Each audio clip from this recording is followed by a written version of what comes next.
Hey agents, in my last video I shared with you guys my flawless raid build.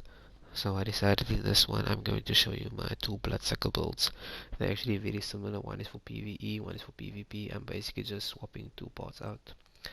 Once again I'm using survivalist, just because of the 15% protection to elites, and because I'm using the mender seeker, so I can get the 80% skill haste and the 50% healing on it. That's why I'm using survivalist. So this one is built around giving me as much armor as possible, especially when I'm running solo. This is my new solo build for all the activities, whether it's control points, dark zone, doesn't matter where I go. If I'm alone, I'm using this one. P416 again with preservation, allegro, double duty. And you can see my mods I have there. Not gonna go through them one by one. Emmeline's guard, perfect preservation, extra protected reload. You can see my mods over there. This one survivalist T50. I'm using it for transmission. Never used the gun anyway, just that also talent. It's pretty good.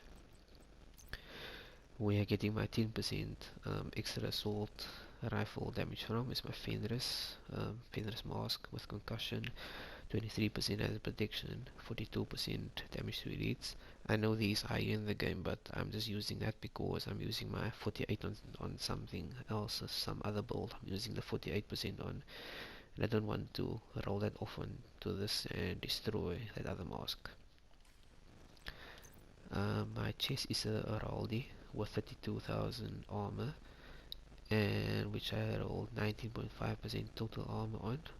It's Bloodsucker, the bread and butter of this build. You can see my my offensive mod I have there, and my new 3-9 armor with 3% explosive resistance and 4% total armor available from the clan vendor this week. I suggest you pick up a few of those. I personally got 5. I'm using for the glove and the holster, I'm using 2 threat, so I can get the 10% extra total armor.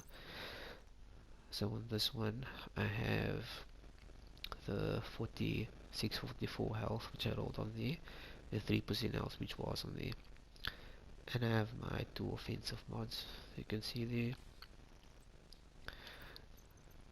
On my knee pads I'm using a Gila for the total armor, 11%. My foot's doing something funny there. Thank you, Ubisoft. Damage to elites. They have my 2 blue mods, the same as the one on my chest piece. The glove I have here, 12% assault rifle. I know you can get 13, but I haven't had much luck with the crafting station to get 30% AR damage. I only got one of those, and that's on my clutch build, perfect clutch. So that's 12% AR. I have my mod on there. And once again, the only reason I'm using this ongoing directive is the same like on my flawless raid build, is because of the total armor, the armor, and hardened, and the offensive mod. I'm just using the utility for the reload speed. That's the only reason why I'm using it. I mean, not that you add anything to the build really, but reload speed's always nice to have. So that's basically the PvE version of this build, Bloodsucker. I'm using the Restorer Hive. Nothing crazier. The Mender Seeker don't have high skill power, so I can't equip all those cool mods. Oh, and the stats on this one, almost forgot. Once again, not a grid build. All weapon 6%, assault rifle 60%, damage to elites 75. Let's see. I could actually use Gunner on this one as well. Specialization. I could use Gunner to get more 15, or get 10% or 15% armor and kill whatever it is. Incoming backup request. Could actually be using that. Protection from elites, from survivalist. explosive resistance from those blue monster ones. Once again, this is not a build I go into the DZ with really, because it's only 23%, at least not for PvP. For PvE it's still okay, you can still survive. So that's that build. So that's my Bloodsucker 468 armor, 80% health, 80,000 health, sorry, 812-1. So basically just to turn this into a PvP version, I just swap out two pieces. So the rest of the build is the same, only two things differ. Is the Jarl for 13% hazard, 47 hazard, and crit chance, and perfectly insulated Hollow Man mask. So for the 100% are protected against most things. And for this one I use bloodlust. I wish I had perfect bloodlust, but I don't. So I'm making do with this one, which I wrote some health on there to help with the survivability a bit. Stats on this one is mostly the same. You'll see okay, this one has a bit more crit chance. The PvE version has none. It's all weapon.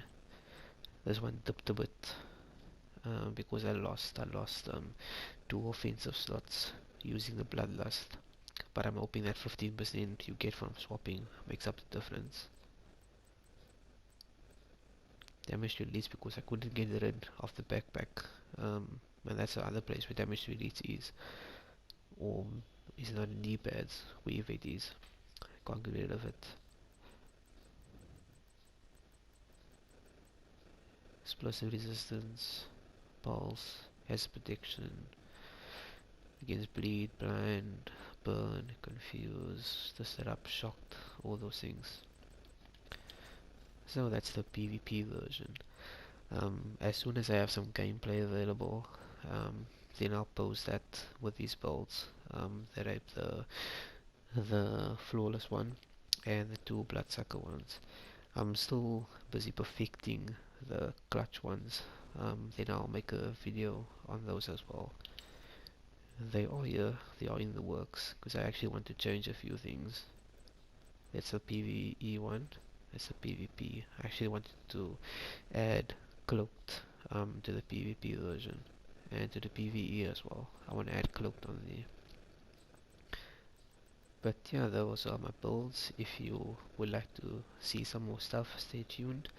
I'll upload more as I go along. Thanks for tuning in, guys. Have a good one.